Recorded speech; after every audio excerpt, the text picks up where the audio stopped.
Hi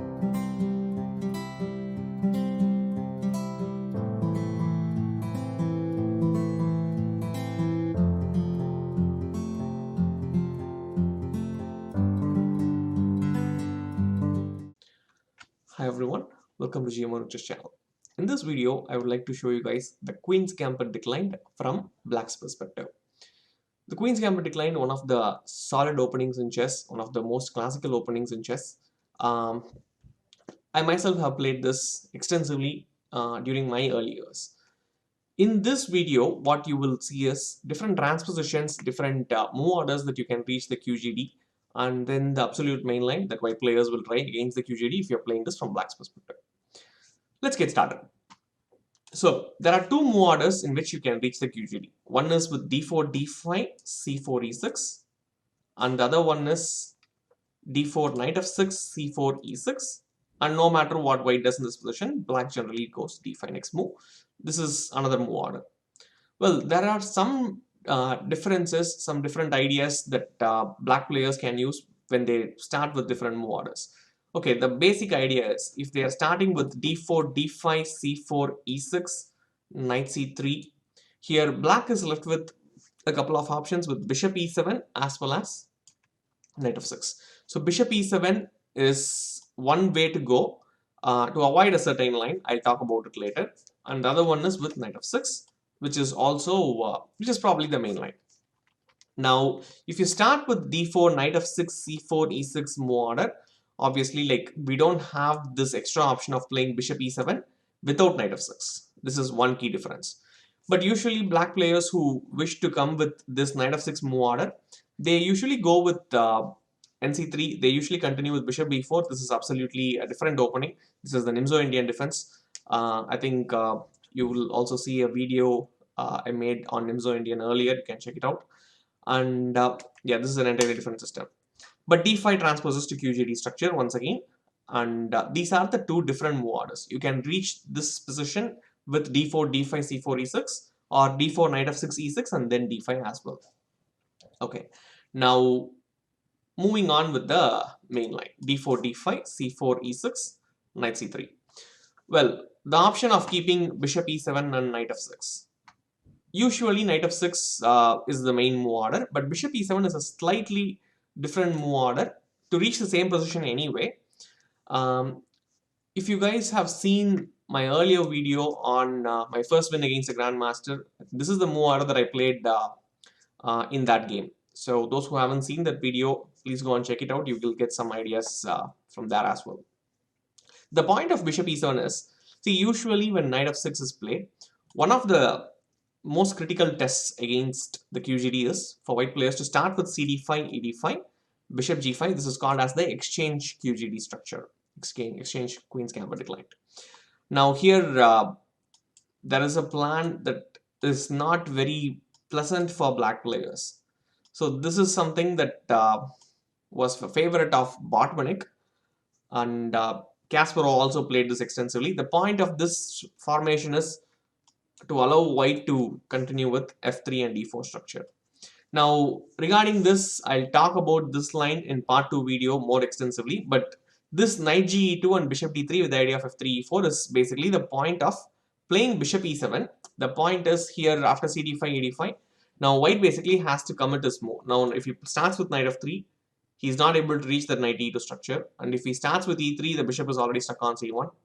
So basically still white players continue with bishop f4, but I mean, instead of bishop g5 the main line, the bishop f4 is slightly different. So this is the idea of starting with bishop e7.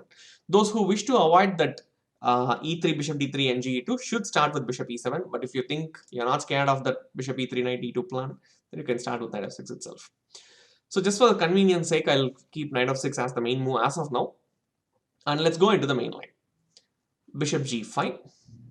And this is a plan that I guess you will meet very often. This is what you will, especially when you're playing black as against 1d4. This is the main line that I have met most often. Like white players prefer this one more than anything else. But other lines are also quite dangerous. So here bishop e7, knight f3, h6.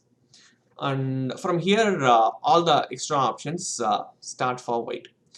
In this video, I'll cover up all the options that start from this position for white side, and the part 2 I'll cover bishop f4 and the exchange QGD, which are probably more testing. In my opinion, I myself have played exchange Queen's Gambit Declined more extensively against QGD when I played white side with 1d4. So here, h6, some players have tried bishop f4 here, which can actually transpose back to bishop f4 directly instead of bishop g5. I mean, the point is, their argument is h6 can be a source of weakness in many occasions when white tries g4, g5 attack. Or, yeah, this is basically the idea. But usually black starts with c5 and black should be fine here after c5, like striking in the center. And the other main line is bishop f6, e3, castle. A few years ago, this line became like super popular. Again, white players have tried almost all logical options at this point, starting from queen c2, queen d2, rook c1, queen b3, c takes d5, bishop e3, everything, whatnot. But the general idea is, what you guys should remember is, okay, you have the bishop pair. It makes sense to open up the position. So c5, next move, to open up the position as quickly as possible, makes a lot of sense. In some occasions, very rarely, they also play knight c6, d takes c4 and e5 to open up the center. But the logical idea is, for you to remember, you have to break open the center as much as possible. And also not to forget the bishop on c8, you need to make sure the bishop comes back to life because the pawns are still stuck in the same color as the bishop on c8. One way or the other, the bishop on c8 has to come out. I think if you guys remember this much, I think bishop f6, as of now, you should be able to manage. And h6, bishop h4, castle, e3 and b6. This is one of my favorite positions from black's perspective. I've played this extensively, the Tartakower variation. And with b6, again, white is left with so many options here. The main line is the normal line with bishop d3, short castle. Let's look at the other options that white players have tried. C takes d5. And at this point, black takes knight takes d5. In majority of the cases, he takes d5, but here knight d5 is safer, much better. And here bishop e7, queen e7, knight d5, e d5. And this structure, this position reached in Fischer versus Paskey game in 1972 World Championship match. Those who haven't seen that, first go and check this game. This is an important game for this whole structure. But Fischer went on to win that from white's perspective, but in the later years, black players figured out how to really handle the position for black after that. But that game is an important game for this whole system. But right now, after e takes d5, the usual plan is, since you have already opened up the diagonal for the bishop in this line, it makes sense to develop the bishop on e6 rather than keeping the bishop on b7. Yeah, bishop on e6 has more mobility. So bishop e6 followed by c5, followed by nd7, rook of c8, I think is a normal position for black. But there are some theories that you should know, but these are like mostly old theories.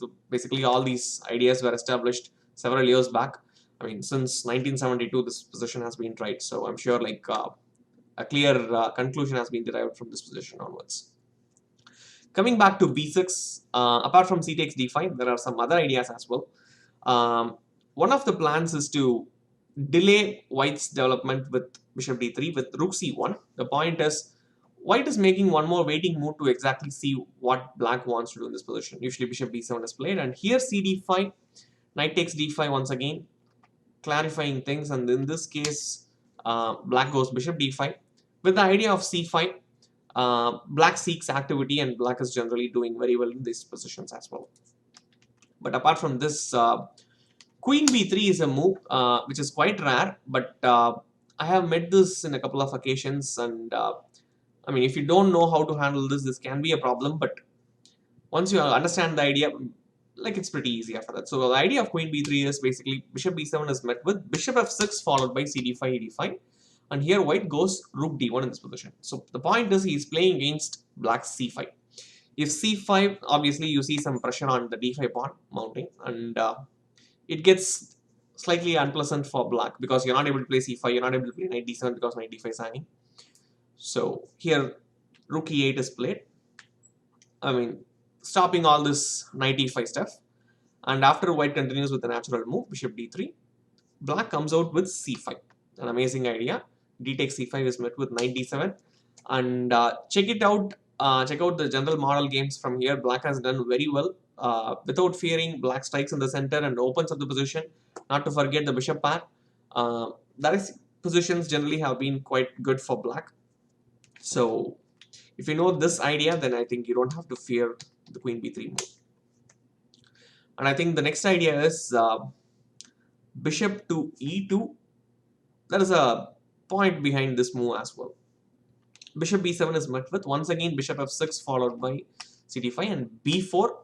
The point is stopping c5. Actually, it doesn't exactly stop c5, but c5, b c5, b c5. And it's still possible to play for black, but I think the most precise idea is not c5 at this point, but continue with c6. The point is black wants to achieve a5. b5 should be met with c5 at the right time. But I think the right moment is to start with rook e8, stopping any e5 f4 plans once again, and eventually like reaching the same position. And I think if given a chance, even c4, knight d7, and I think you should be doing very well in this position. And apart from that, bishop e2, bishop b7, I think short castle with a natural plan. Here another idea for white is to rook c1 followed by cd5, ed5, queen a4, like looking for some bishop a6 plans, and black stops it with a6. And here we come across the hanging pawn structure where the position is pretty easy to play for black from my perspective. I have played this in many occasions. As long as you have more minor pieces present to defend your pawn on c5 and d5, you should be completely fine. Black should be looking for the d4 pawn break once you are ready. The usual plan is rook c8, rook d8, knight f8, knight e6 to prepare for the d4 break. But I think black should be doing very well in this kind of positions. The position is generally considered to be equal at this point. And the last and the final line is bishop d3 is met with bishop b7. This is my favorite position too. And knight bd7 followed by cd5, ed5, rook c1, c5. And after this, most probably black's next move should be knight e4. After a couple of minor piece trade, black should reach a very comfortable position. Just make sure you don't get into isolated queen pawn structure at any cost. Something like this should never happen because the d5 pawn is isolated, and unless you have a very clear plan, playing with the IQP structure at this point is considered to be slightly inferior for black. So hanging pawns are much better to handle from this position. If dc5, usually bc5. Just make sure you're not left with IQP structure. As long as you remember this, I think it should be fine for black. And followed by knight e4 to reduce the minor pieces and reduce the tension. And I think black should be very close to equal. I mean, in practical games, I would say like black is doing very well in these kind of positions. And I myself have played this structure very well, and like I know black has excellent chances here. I think with this, the part 1 video is over. And I'll see you guys with the next video with the other options with d4, d5, c4, e6, and c3. I mean, I'm not sure if I should recommend you guys bishop e7 or knight f6. But either way, I think knight f6. I'll show you the options after cd5, ed5 in the part 2 video. And apart from this, we'll also see knight f3 followed by bishop f4. These two are the most critical tests against the QJD. Someone who is well prepared will definitely come after cd5, ed5, the exchange Queen's Gambit Declined structure, or with bishop f4 structure, which we'll deal with in the part 2 video. So I'll see you all in the next video then.